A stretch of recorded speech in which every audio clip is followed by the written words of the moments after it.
Assalamualaikum warahmatullahi wabarakatuh. Waalaikumsalam warahmatullahi wabarakatuh. Alhamdulillah. Wassalatu wassalamu ala Rasulillah Sayyidina Muhammad ibn Abdillah wa ala alihi wa sahbihi wa man walah wa la hawla wa la quwata illa billah, amma ba'd. Ikhwani rahimakumullah. Alhamdulillah, malam hari ini sudah ada pengumuman dari pemerintah atau itsbat dari hukumah bahwa esok hari umat Islam yang berada di Indonesia adalah memulai hari pertama pada bulan suci Ramadan.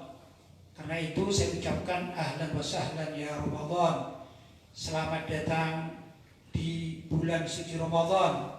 Mudah-mudahan kita senantiasa diberi rahmat dan hidayat oleh Allah Subhanahu wa taala, khususnya di dalam melaksanakan kewajiban apa-apa yang difardukan dalam bulan suci Ramadan, baik itu dari ibadah puasa maupun sholat wajib 5 waktu, dan juga ibadah-ibadah sunnah seperti sholat taraweh atau juga yang lain-lainnya, yaitu tadarusul Quran serta majelis-majelis taklim yang tetap dilaksanakan pada bulan suci Ramadan.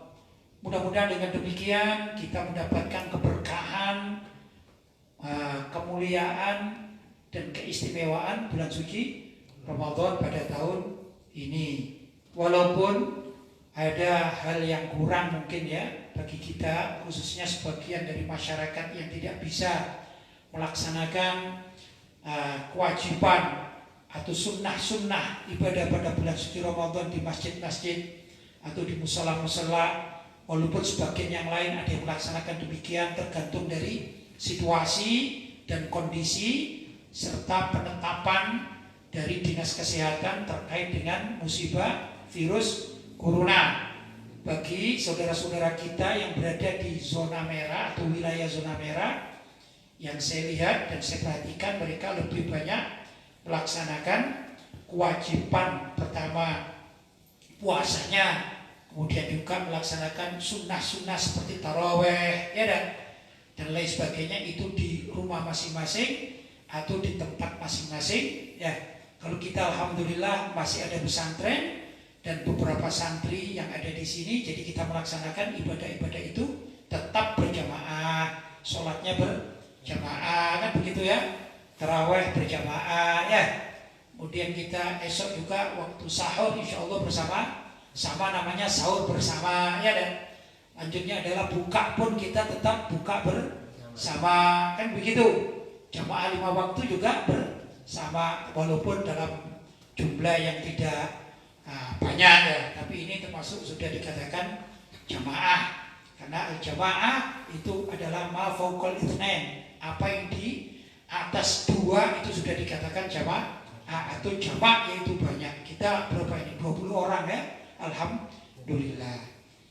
Ya ikhwan, karena itu sebagaimana kemarin saya umumkan, untuk pelaksanaan majlis taklim kita, yaitu majlis taklim Ribat Al-Murtadha di bulan suci Ramadan, tidak lagi dibaca pada waktu maghrib, tapi kita undur, kita tunda sampai selesai sholat taraweh ya.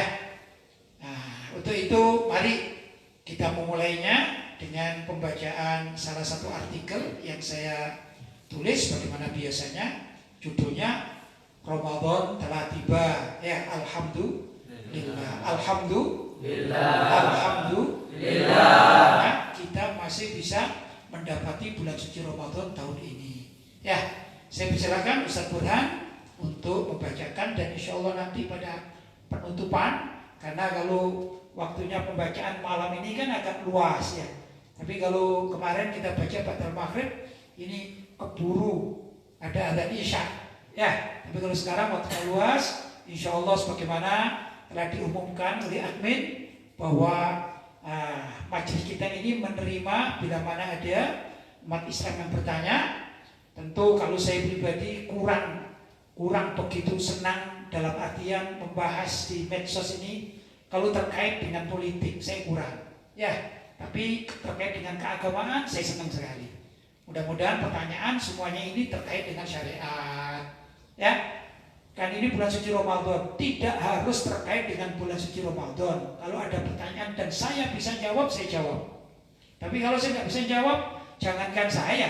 Dulu Imam Malik radhiyallahu ta'ala pernah ditanya beberapa pertanyaan, beliau menjawab ana la adri, saya tidak tahu.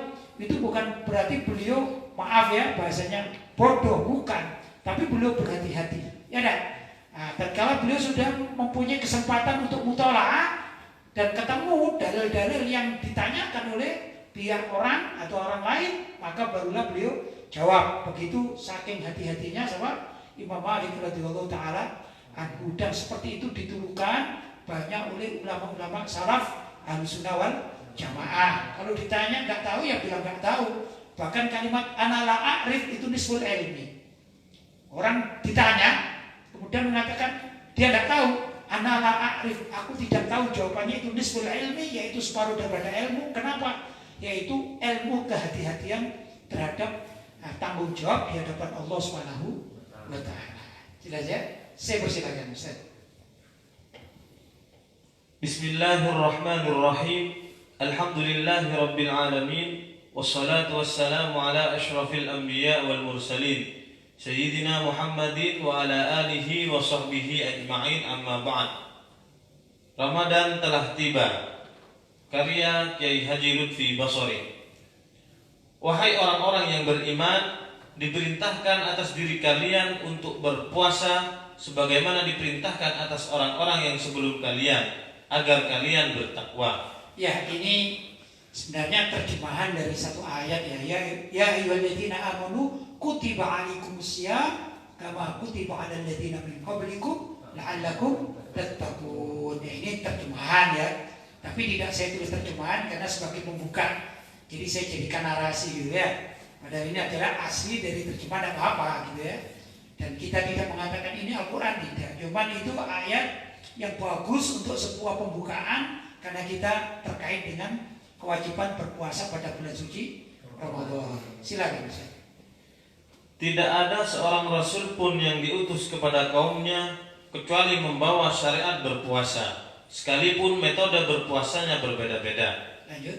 Siti Maryam binti Imran, ibunda Nabi Isa alaihi salam mengatakan, "Inni nadartu lirrahmani shauman falan ukallimal yawma insiya."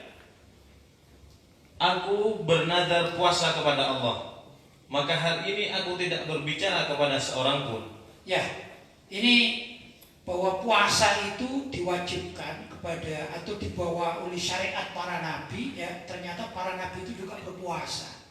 Walaupun caranya berbeda-beda. Waktunya definisi puasa menurut syariat tiap nabi itu nggak sama.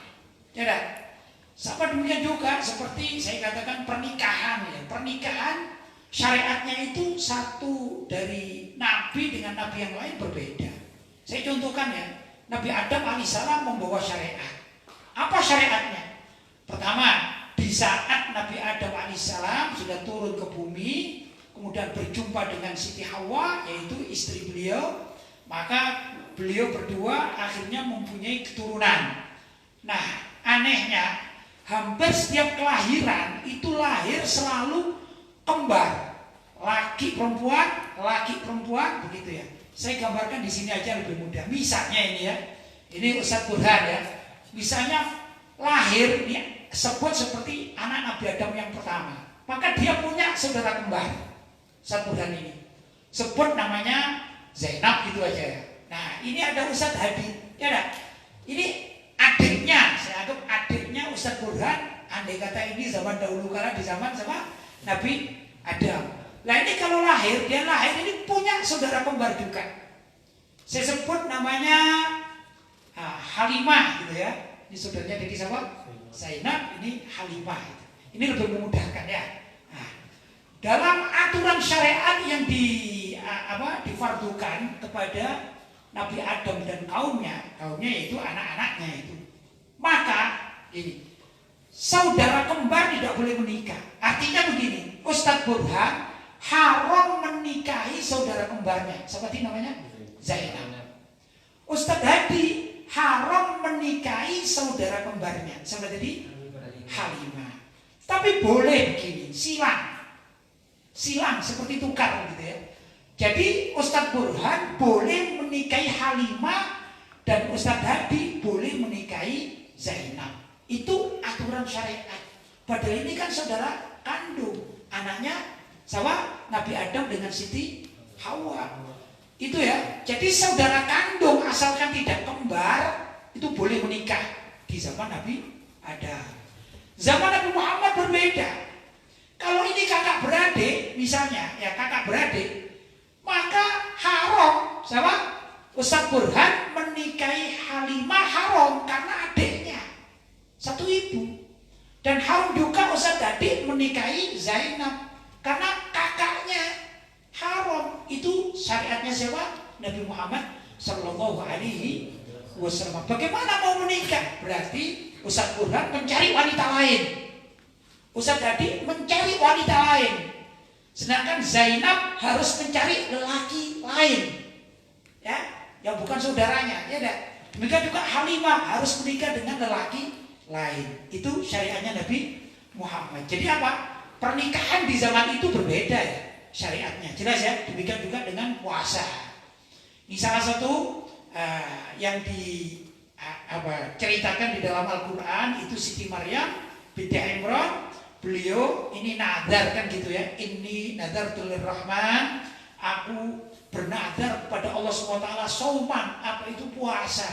Tapi puasanya itu falan ukal limal yauma insiya. Maka aku tidak akan berbicara dengan seorang pun ya dari kalangan manusia. Termasuk namanya puasa bicara ini. Ya, termasuk puasa bicara. Bagaimana saat itu? Allah alam, kita tidak tahu. Artinya yang penting di sini nggak ada keterangan mulai jam berapa sampai jam berapa. Tapi Siti Maryam tidak mau bicara dengan seorang pun. Namanya puasa bicara. Jelas ya? Ini berbeda dengan puasa model kita, kan begitu. Lanjut Ustaz.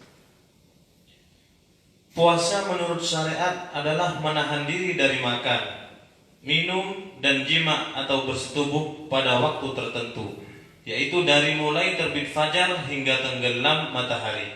Ya, ini menurut syariat Nabi Muhammad ya. Yang tadi kan riwayat ya dari Nabi terdahulu. Kalau sekarang kembali lagi pada syariatnya Rasulullah Shallallahu Alaihi Wasallam. Apa itu puasa? Gitu. Puasa menurut syariat adalah menahan diri, pertama dari makan, jadi tidak makan. Kedua dari minum, ya. Ketiga dari bersetubuh dengan istrinya, kumpul suami istri atau jima, ya. Yaitu mulai kapan? Mulai terbit fajar hingga tenggelam matahari. Terbit fajar itu ya sholat subuh itu ya, adzan subuh itu namanya terbit fajar sampai tenggelam matahari yaitu waktu maghrib begitu. Nah ini haram, tidak boleh makan, tidak boleh minum, tidak boleh kumpul dengan istrinya begitu. Lanjut Ustaz. Puasa termasuk ibadah yang berat, namun tatkala diperintahkan secara bersama-sama atau serentak, maka kaum yang hatinya beriman akan merasa ringan untuk mengerjakannya. Seperti musibah jika menimpa seseorang, maka akan terasa berat. Namun tatkala menimpa sebuah kaum secara serentak akan terasa lebih ringan. Tes. Ya, sudah dibetulkan. Sudah? Betul? Terlalu keras sedikit. Ya. Sudah? Baik. Saya lanjutkan, puasa termasuk ibadah yang berat ya. Namun tatkala diperintahkan secara bersama dan serentak, maka kaum yang hatinya beriman akan merasa ringan untuk mengerjakannya. Ya, kalau kita ini praktek ya puasa ini, kita tidak mengatakan puasa Ramadan ya. Misalnya puasa Senin dan Kamis gitu ya, atau puasa Daud sehari puasa sehari tidak puasa. Itu karena kita menjalankan sendiri. Ini berat, apalagi kalau kita di rumah ini ya. Misalnya di rumah itu ada suami, ada istri, ada anak itu. Suaminya kepingin puasa, Istrinya kebetulan udzur tidak puasa, anaknya lagi males nih. Maka sang suami atau bapak ini mau puasa, ini kadang-kadang berat sekali karena gak ada kawannya. Ya, sama dengan olahraga sebenarnya kan begitu. Olahraga itu kalau bersama-sama seperti sepak bola ya. Kalian kan senang sepak bola, itu kadang-kadang 2 jam tidak terasa. Tapi coba senam sendirian, gimana rasanya? Setengah jam sudah bosan, ya enggak? Karena rasa bosan karena sendirian. Demikian juga yang namanya puasa. Puasa kalau Ramadan karena semua orang, dan kita tahu bahwasanya ini semua orang berpuasa, maka puasa Ramadan terasa ringan. Ya. Nah, ini juga demikian, hampir sama keadaannya lockdown ini loh ya. Lockdown ini. Apa lockdown? Isolasi ya, isolasi di rumah. Kalau saatnya ini normal, waktunya normal, ini kita disuruh di rumah 1 bulan, tidak kemana-mana itu ya. Itu ya jenuh sekali, bisa marah-marah terus itu ya. Ya, apalagi orang yang biasa aktif. Tapi karena sekarang ini sifatnya itu menasional, bahkan internasional, setiap orang ya ini melockdown dirinya atau mengisolasi dirinya di mana? Di rumah masing-masing. Dia pun mau pergi itu berpikir, kalau pergi kemana? Mau rekreasi, tempatnya tutup. Mau belanja, banyak yang tutup. Akhirnya gimana? Walaupun gak senang, walaupun sumpah, walaupun jenuh, tetap berada di rumah. Kan begitu. Nah ini sesuatu itu kalau dikerjakan bersama-sama menjadi ringan. Walaupun berat tapi menjadi ringan. Demikian juga puasa bulan suci Ramadan. Lanjut Ustaz. Hidup di dunia penuh lika-liku. Coba dikeraskan ini ya. Ini. Mic-nya dikeraskan. Coba. Ya. Hidup di dunia penuh lika-liku. Kehidupan yang kemarin telah lewat. Kehidupan hari ini sedang dilakukan dan kehidupan esok belum tahu apa yang bakal terjadi. Bagi umat yang cerdas, maka akan selalu mempersiapkan kehidupan yang abadi di akhirat dengan segala amal kebajikan. Ya, jelas ya. Kalau kita bicara tentang kemarin sudah lewat, kita tahu apa yang kita kerjakan, ya dah. Kita hafal kemarin, atau kalau pun tidak kemarin, kita sekarang kan malam hari ini ya. Mulai tadi pagi itu apa yang kita lakukan kan kita tahu ya. Sedangkan untuk saat sekarang ini, ya kita tahu. Oh, saya sekarang lagi ngaji, kan tahu kan gitu ya. Tapi untuk besok gimana? Kita belum tentu. Seperti kita juga misalnya begini, kita umumkan. Ini insya Allah majelis ini ya, setiap malam majelis ini akan buka pengajian ya, dan dibuka tanya jawab itu. Ini seakan-akan perasaan kita besok pun kita akan seperti sekarang. Tapi kalau Allah mencatat yang lain, bisa saja lampunya mati atau padam ya, tidak bisa apa-apa kan? Ya dah. Jadi apa yang kemarin kita lakukan kita evaluasi, dan yang sekarang ini kita berhati-hati untuk besok kita persiapkan. Gimana caranya agar kita ini bisa memperbanyak kehidupan persiapan kelak di akhirat nanti. Itu demikian ya. Silakan. Nah, di bulan Ramadan adalah salah satu solusi terbaik memperkaya pundi-pundi pahala dalam mempersiapkan kehidupan akhirat. Karena beramal baik di bulan Ramadan akan dilipat gandakan sampai 70 kali lipat. Ya, luar biasa ya. Fadilah kita berbuat baik di bulan suci Ramadan itu pahalanya dilipat gandakan sampai 70 kali lipat. Kalau kemarin kita sholat subuh, ya biasa sholat subuh dapat pahala. Tapi kalau esok pagi kita sholat subuh, maka sholat subuh kita dihitung berapa kali? Seperti mendapatkan 70 pahala kali sholat subuh itu ya. Jadi luar biasa ini. Ini kalau kita melakukan pada bulan suci Ramadan. Karena itu bulan suci Ramadan ini adalah bulan pundi-pundi pahala bagi umat Islam. Sangat rugi kalau umat Islam itu tidak bisa meraih sebanyak-banyaknya pundi-pundi pahala di bulan suci Ramadan. Bukan di saat puasa, tapi di bulan suci Ramadan. Kapan itu waktunya? Ya 24 jam. Namanya bulan suci Ramadan, ya enggak? Mau malam hari, mau siang hari, kalau kita berbuat baik, maka itu dianggap seperti mencari pahala 70 kali lipat dibandingkan dengan hari biasa, ya enggak? Terus gimana ini? Kalau misalnya kita ini mulai pagi, kemudian tidur terus, tak berbuat apa-apa ya. Itu seakan-akan mendapatkan 70 kali tidur. Rugi kita ya. 70 kali tidur rugi kita. Jadi gimana? Ya jadi jangan terus karena puasa, wah saya kan puasa ini, wa naumus shaim ibadatun ya. Puasa, apa tidurnya orang puasa itu ibadah. Iya ibadah karena anaknya nakal, orangnya nakal. Kalau dia ini tidak tidur mengganggu orang lain, yang mending tidur. Ya enggak? Tapi bagi orang yang soleh, bagi orang yang baik, bagi orang yang pikirannya hidup, maka tidak mengatakan naumus shaim ibadatun. Apa itu? Ya ibadatus shaim ini mudha'af. Ibadahnya orang puasa ini pahalanya mudha'af. Apa mudha'af? Dilipat gandakan sampai 70 kali lipat, kan sayang kan begitu ya.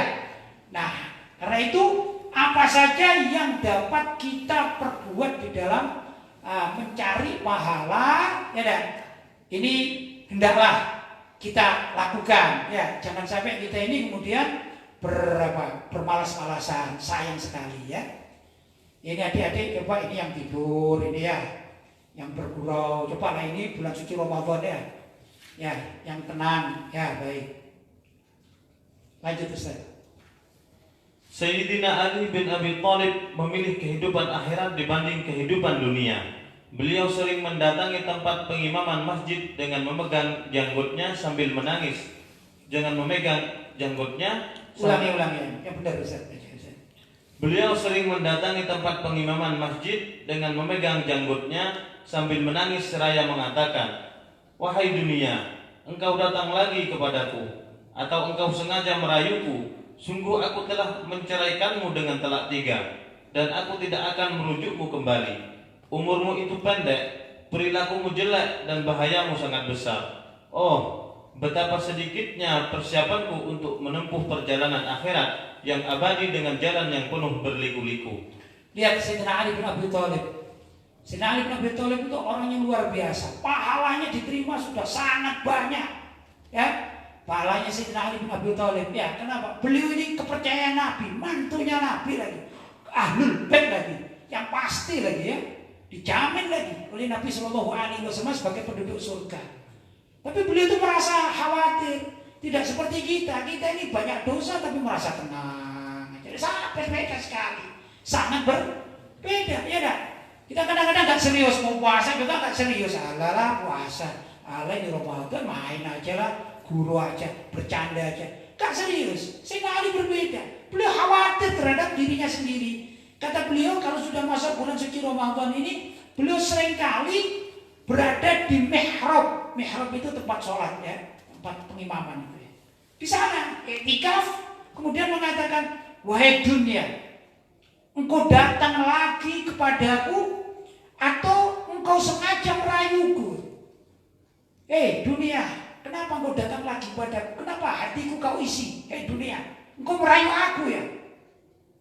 Jadi gak sempat main-main, gak sempat mikirkan tidur, gak sempat itu tidur, itu gurau, itu canda, itu dunia semua, itu merayu. Kata Sayyidina Ali bin Abi Thalib, "Sungguh aku telah menceraikanmu dengan talak 3.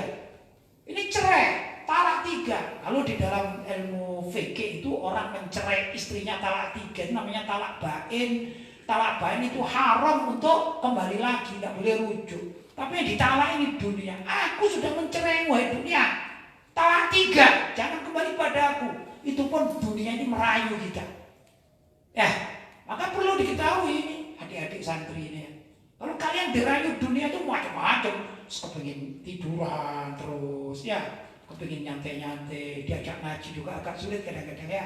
Wah, terlambat, kan biasa kehidupan begitu ya. Terlambat di kamar mandi, kadang-kadang lama, setengah jam, apa? Sayang, karena apa? Dunia ini memang merayu seperti itu. Ini kata Sayyidina Ali bin Abi Thalib. Dan aku tidak akan merujukmu kembali. Bahkan Sayyidina Ali bin Abi Thalib mengatakan, "Sudah, kau talak bain dari dunia, aku tidak akan rujuk sama kamu." Ini Sayyidina Ali bin Abi Thalib. Kenapa? Kata Sayyidina Ali, dunia, umurmu pendek, kamu cuma sebentar. Cuma sebentar. Ya, ini ustaz-ustaz ini mondok, misalnya berapa tahun ustaz mondok? 10 tahun itu sebentar dibandingkan dengan kehidupan akhirat. Usia saya sekarang 55 tahun itu sebentar dibandingkan kehidupan di alam kubur atau di akhirat nanti, sebentar. Terus aku pakai main terus, berguru terus, canda terus, males-malesan terus. Kan enggak kan mestinya harus apa? Diisi dengan kebaikan, ya. Kalau waktu mengaji belajar dengan sungguh-sungguh, kan begitu ya. Biar apa? Biar mendapatkan kehidupan persiapan yang lebih abadi di akhirat nanti. Perilakumu jelek dan bahayamu besar sekali, kata Sayyidina Ali bin Abi Thalib. Ini dunia, ini perilaku dunia ini jelek, buruk, dan bahaya besar bagi umat manusia, khususnya bagi kita-kita. Jadi jangan merasa aman dari godaan dunia. Ya, walaupun kita di pesantren, jangan merasa aman. Banyak ini godaan di luar sana yang luar biasa terhadap dunia pesantren. Ya, coba sekarang ini ada kan sebagian dari kawan-kawan kita ya yang ada di pesantren, ada sebagian yang libur, ada sebagian yang tidak libur. Kebetulan kita tidak libur, tapi yang liburan ini menggoda iman kita. Iya dah, betul? Wah enak itu, enggak libur. Ada kalau liburan di rumah gimana umumnya? Tidurnya nyenyak, kan gitu ya. Kalau belum Ramadan mainan terus. Bahkan di bulan suci Ramadan ini luar biasa sambil merengek-rengek pada ayah dan ibunya. Pak, Bu, motorku di mana? Ya enggak, belikan motor dong. Akhirnya setelah dibelikan, apa yang terjadi? Tidak pernah di rumah. Ada yang begitu? Kurang lebih ada? Itulah rayuan dunia, kata Sayyidina Ali bin Abi Thalib. Oh, kata Sayyidina Ali, betapa sedikitnya persiapanku untuk menempuh perjalanan akhirat yang abadi. Sayyidina Ali ini yang luar biasa, ya enggak? Yang luar biasa, keilmuannya ini sudah sangat sempurna. Sayyidina Ali bin Abi Thalib, ya, yang Nabi memuji Sayyidina Ali bin Abi Thalib. Kata Nabi, ana madinatul ilmi wa ali babuha. Ibarat aku ini kotanya ilmu, dan Ali bin Abi Thalib itu adalah pintu ilmu. Gimana ya? Ada kota dan ada pintu. Jadi kalau kepingin masuk kotanya Nabi, lewatlah pada pintunya, yaitu Sayyidina Ali bin Abi Thalib. Luar biasa pujian Sayyidina Ali bin Abi Thalib ya. Dengan jalan yang penuh berliku-liku, padahal menuju akhirat itu jalannya berliku-liku ya. Lanjut Ustaz. Betapa hebatnya kerendahan hati Sayyidina Ali bin Abi Thalib. Sekalipun beliau telah dipuji oleh Nabi sallallahu alaihi wasallam, ana madinatul ilm wa aliyun babuha. Ya ini tadi saya sebutkan ya. Aku ini ibarat kotanya ilmu dan Ali adalah pintunya. Namun Sayyidina Ali merasa dirinya belum banyak memiliki bekal untuk mengarungi kehidupan akhirat. Masya Allah ya. Lanjut Ustaz. Barangkali umat Islam dewasa ini dapat mengambil hikmah dari pengakuan Sayyidina Ali bin Abi Thalib di atas dengan mengukur dirinya. Sudahkah dia mempersiapkan bekal untuk menyongsong kehidupan akhiratnya? Lanjut. Bulan Ramadan di ambang pintu. Besok ya bulan suci Ramadan ya. Atau malam ini sudah masuk ya. Lanjut. Mari membuka diri dan menata hati demi meraih sebanyak mungkin pahala berlipat yang telah disediakan oleh Allah bagi hambanya yang rajin memperbanyak ibadah di bulan suci Ramadan tahun ini. Ya, kepada para santri dan juga semua yang hadir atau yang mendengarkan, saya ajak mari kita sambut bulan suci Ramadan ya. Kita ucapkan ahlan wa sahlan ya Ramadan ya dah. Karena kalau orang itu senang dengan kedatangan bulan suci Ramadan, insya Allah dirinya akan dijauhkan dari sengatan api neraka ya. Kita berharap yang demikian. Ya ikhwan, ini pengajian malam hari ini terkait dengan ahlan wa sahlan ya Ramadan atau Ramadan telah tiba. Untuk sementara waktu karena juga selesai waktunya, maka kita buka tanya jawab. Maksudnya ada beberapa yang masuk ya.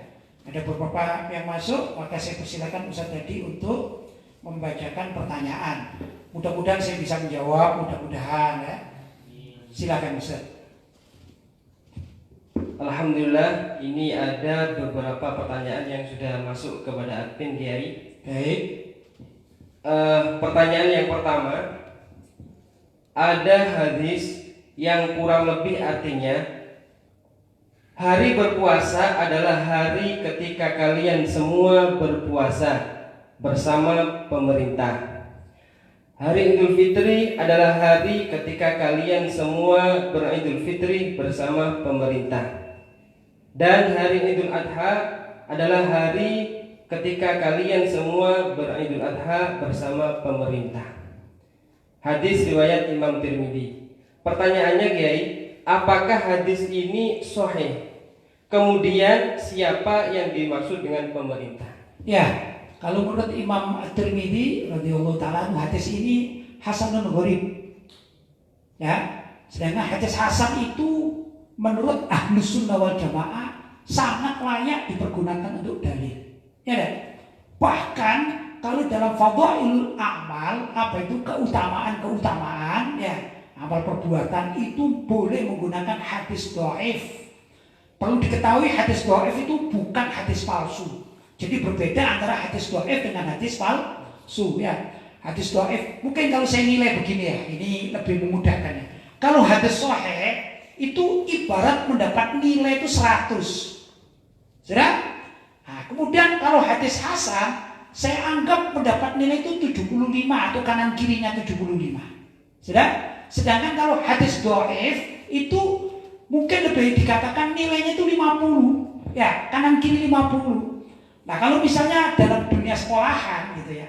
Kalau namanya hadis itu masih hadis dhaif, itu masih bisa diangkat untuk naik kelas walaupun digantung gitu ya atau ditolong, itu masih bisa. Ya. Sedangkan yang namanya hadis palsu itu nggak bisa. Hadis palsu itu nilainya 0. Maka nggak bisa naik kelas, nggak bisa. Jelas ya? Jadi berbeda ya. Nah, sedangkan menurut Imam At-Tirmidzi yang meriwayatkan ini hadis yang tadi disebut itu adalah hadis hasanun gharib, yaitu hasan, hadis hasan. Kemudian pertanyaannya pemerintahan yang mana gitu? Kalau menurut Ahlussunnah wal Jamaah ya pemerintahan yang sah. Kalau kita di Indonesia ya pemerintahan yang ada sekarang. Ini menurut Ahlussunnah wal Jamaah ya dan. Nah, kemudian apa buktinya apa itu? Orang misalnya mendapati pemerintah itu zalim, ya dan. Maka kita perlu untuk menasihati pemerintah. Sehingga oleh Nabi dikatakan afdhalul jihad kalimatu haqqin inda sultanin jair. Ya, apa itu? Menyampaikan kalimat atau nasihat yang hak kepada penguasa yang zalim. Artinya apa? Penguasa yang zalim itu tetap sah. Bukan berarti kita suka kezalimannya, tidak, tapi perlu untuk dikritik misalnya, perlu untuk dinasihati, beri masukan, begitu. Ini Ahlussunnah wal Jamaah. Lah kalau kita di Indonesia, maka ru'yatul hilal, ya alhamdulillah. Jadi saya melihat mulai tadi pas menjelang sholat isya gitu ya.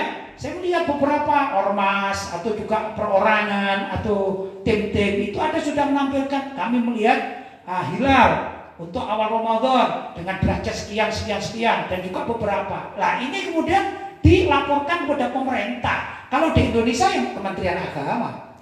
Kemudian menunggu itsbat. Siapa yang mengitsbat? Ya pemerintah agama. Andai kata menterinya itu ada orang atau kita misalnya tidak cocok misalnya, itu sama halnya dia sultanun jair. Ya, tapi tetap sah kalau memutuskan hukum di dalam masalah ini, yaitu awal Ramadan, nanti akhir Ramadan gitu ya. Jadi hukum seperti itu tidak terikat dengan seorang sultan itu apa harus adil atau tidak adil atau jair, maksudnya jair itu zalim atau bagaimana. Ada hukum-hukum tertentu yang sah apabila sudah diputuskan oleh pemerintah setempat. Begitu ya menurut Ahlussunnah wal Jamaah. Mungkin pendapat ini juga ada kelompok-kelompok yang setuju, itu hak mereka tidak setuju kan gitu kan.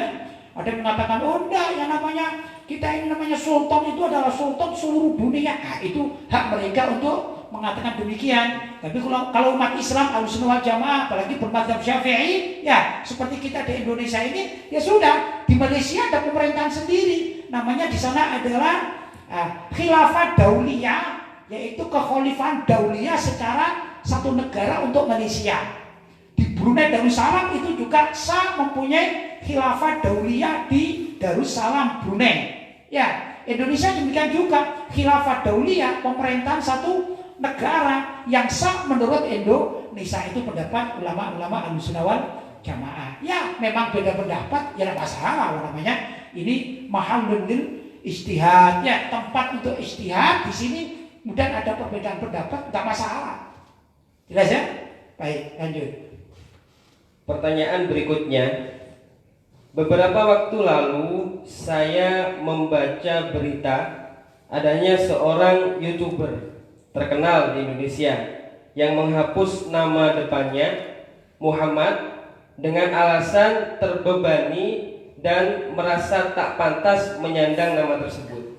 Pertanyaannya, bagaimana pandangan Islam atau imam madhab terkait hal tersebut, Kiai?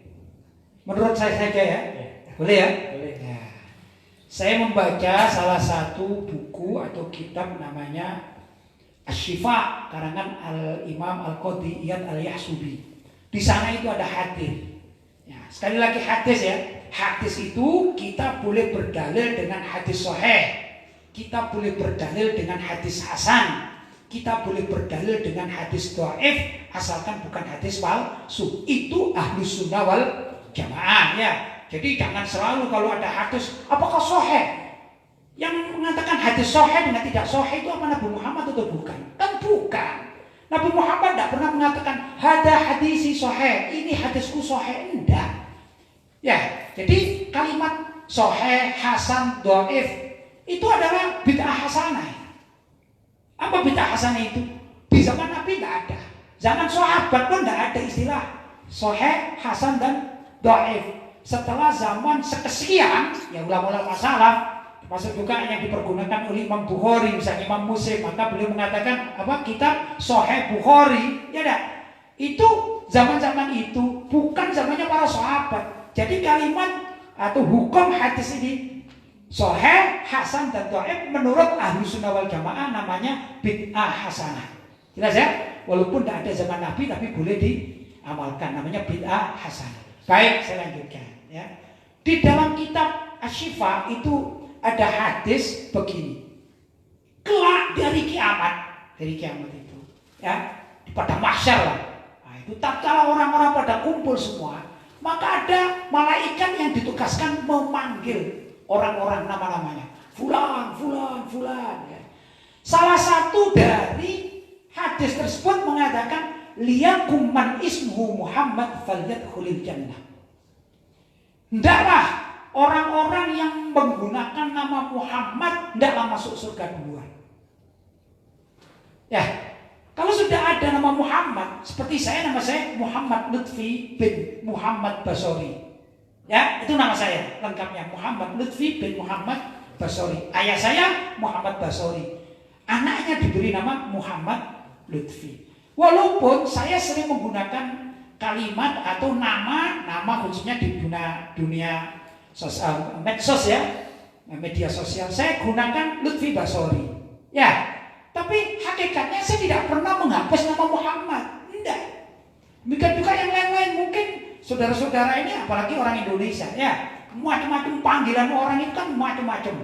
Ya, misalnya ada saudara Burhan, misalnya saya nggak tahu, ada manggil Han misalnya, tapi kan namanya tetap kan, ya, misalnya namanya Muhammad Burhanuddin, panggilannya Han misalnya, boleh apa tidak boleh orang Indonesia? Boleh saja, tapi sayang kalau dibuang, sudah ada Muhammadnya, bahkan yang belum ada nama Muhammad itu kasih nama Muhammad biar besok masuk surga duluan mengikuti hadis tadi.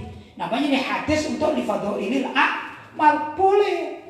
Liyakum man ismu Muhammad falyadkhulil jannah. Kan begitu. Jadi kalau misalnya saya malu sudah nggak usah Nabi Muhammad, nggak usah diikutkan namanya, pantas nggak pantas. Ini orang awam. Karena awam nggak ngerti yang demikian, akhirnya dibuang. Naudzubillah min dzalik, sayang kan? Berarti kalau dikatakan ya sudahlah, besok kamu kalau di akhirat nggak usah masuk surga, kamu kan awam. Kira-kira mau enggak? Kan nggak mau orang, sudahlah. Kami ikhlas kamu masuk neraka gitu, kira-kira suka orangnya? Nggak mampu, ya enggak? Jadi mestinya enggak begitu mestinya. Kalaupun dia dengan ada nama Muhammad dia berlaku buruk, hendaklah dia bertobat kepada Allah SWT. Ya, agar apa namanya? Agar dia menjadi orang yang berperilaku baik karena ada nama Muhammad. Namanya tabarrukan bismi Muhammad, yaitu kita mengambil barokah dengan nama Nabi Muhammad SAW.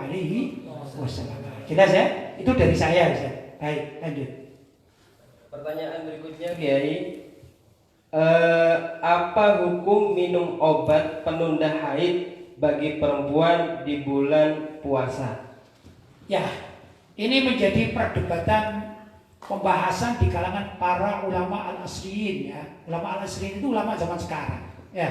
Kalau ulama zaman dahulu kala nggak ada, karena nggak ada obat penunda haid zaman itu. Sekarang sudah ada obat penunda haid.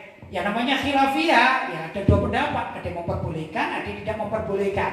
Pertama, ulama-ulama yang tidak memperbolehkan, alasannya apa? Itu kan bukan darurat. Dan haid itu kan setiap bulan ada.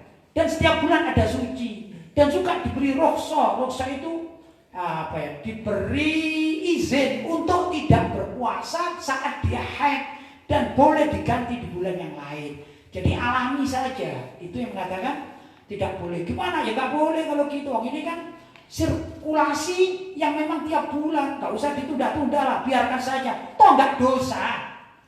Orang perempuan haid di bulan Ramadan nggak puasa itu nggak dosa. Sama dengan nggak sholat juga nggak dosa, memang haid.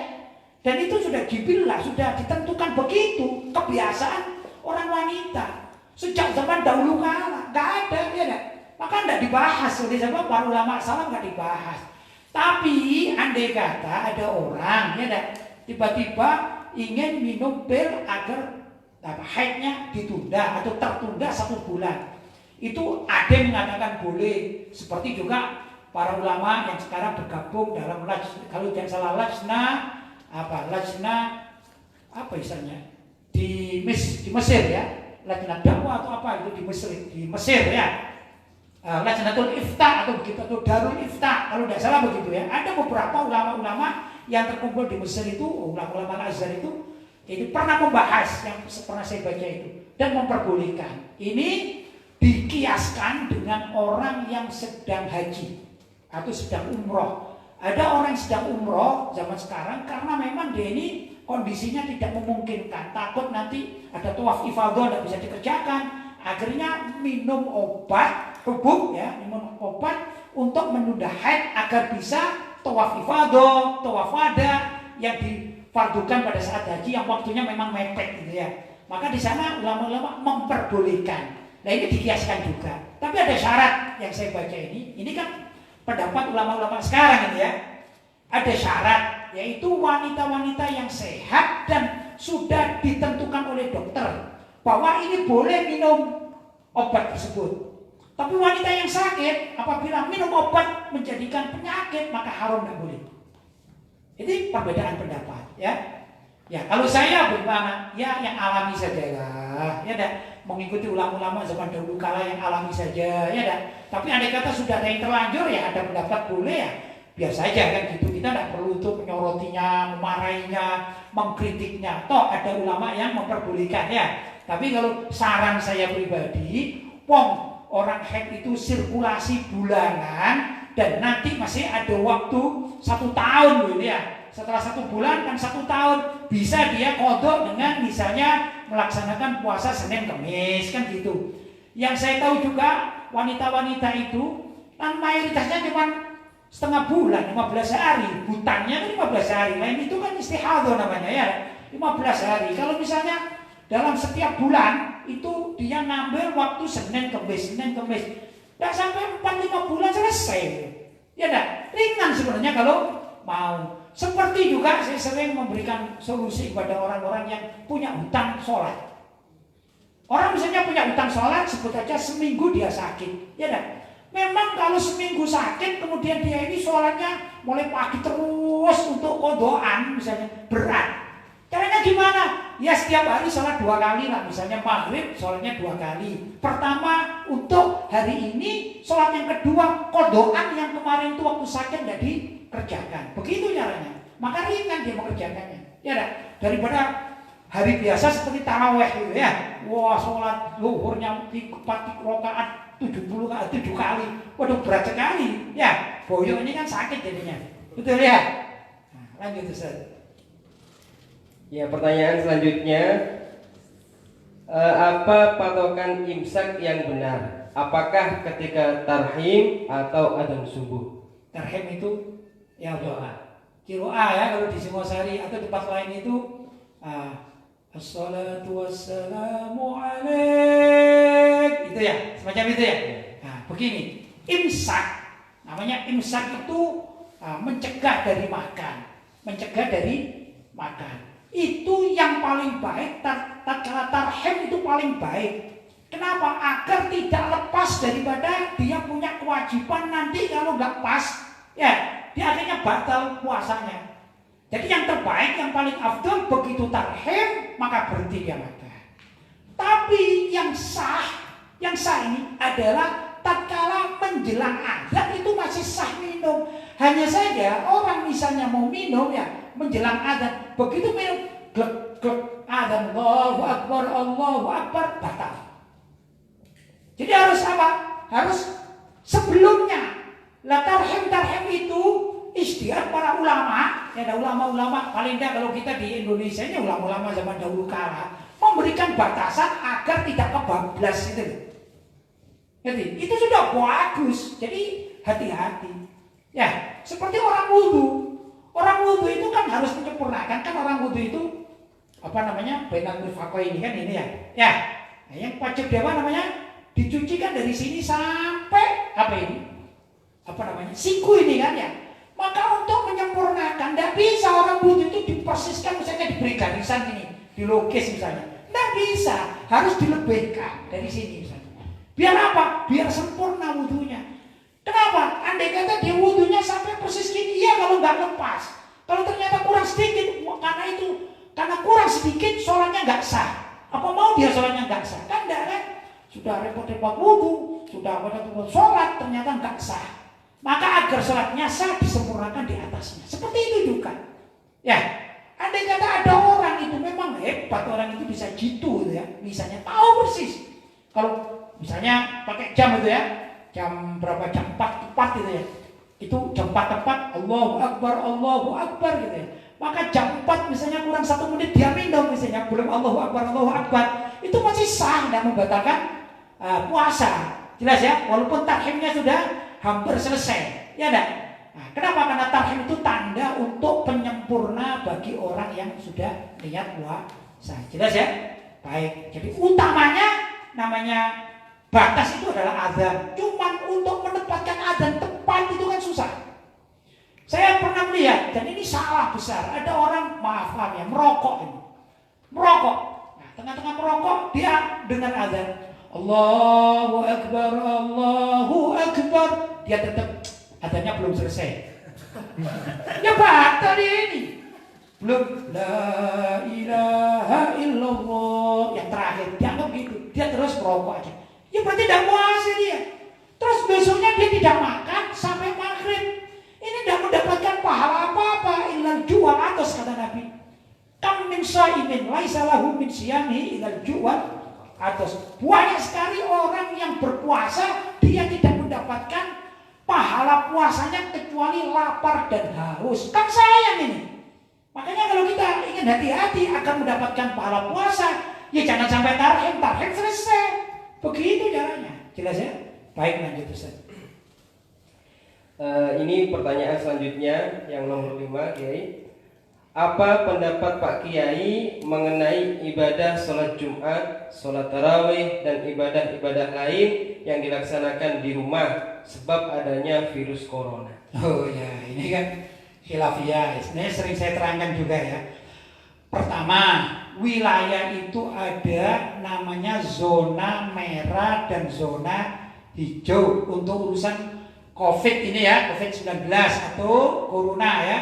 Di wilayah zona merah yang membahayakan penyebarannya, karena penyebaran corona itu bisa melewati perkumpulan-perkumpulan orang, ini lebih rawan. Bukan karena masjidnya, bukan karena apanya, karena kumpulnya itu.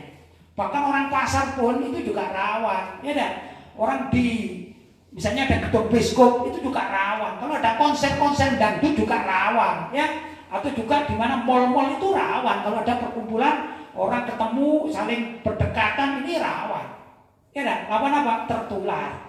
Nah, salah satu dari kerawanan itu ada di perkumpulan, sedangkan di masjid juga tempat berkumpul. Jadi yang disorot bukan masjidnya itu, bukan menyoroti masjid, ya kan?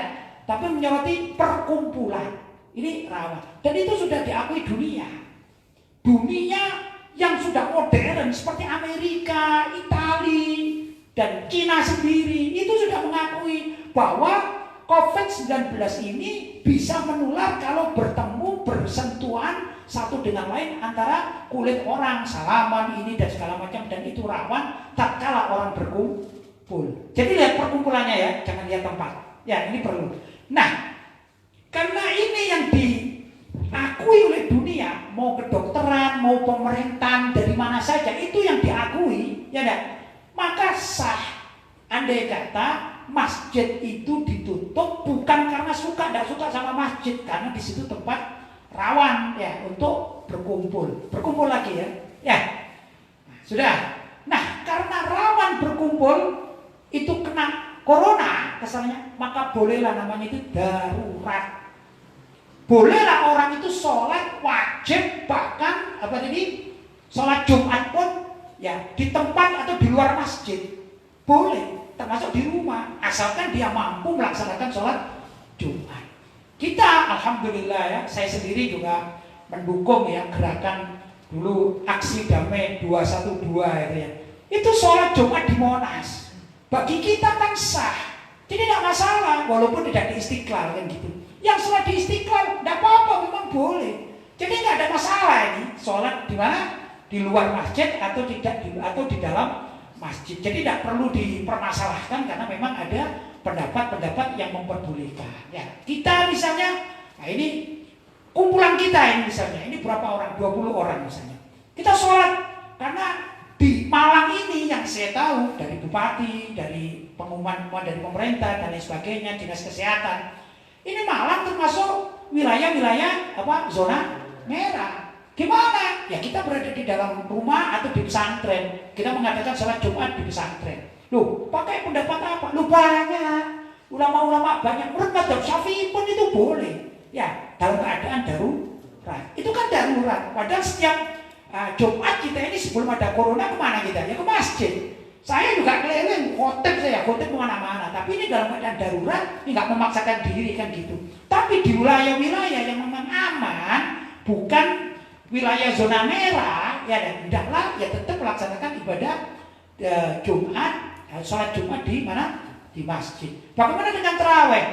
Kalau Jumat yang wajib saja boleh kok diadakan di luar masjid, apalagi yang sunnah. Ya dan apalagi yang sunnah. Maka wilayah-wilayah yang masih aman dari COVID ini, ya dan silahkan sholat di musola atau di mana saja silahkan, ya dan. Tapi wilayah yang apa? Wilayah yang zona merah sudah benar ulama-ulama yang berfatwa agar lockdown atau isolasi di rumahnya ini sudah benar, tidak salah. Jelas ya? Begitu yang saya pahami, ya dan. Karena itu untuk menyikapi ya kita harus pakai ilmu, ya. Kalau kita suka tidak suka saja kan kadang-kadang marah gitu, ya. Padahal marah kita ini kadang-kadang juga nggak tepat gitu ya. Kita marah pada orang-orang yang tidak keluar rumah. Kamu itu takut ya? Oh berarti kamu takut sama corona, tidak takut pada Allah kan gitu. Tidak juga demikian. Nabi pun mengajari kalau ada bala atau taun kan gitu ya, maka jangan datang ke tempat itu.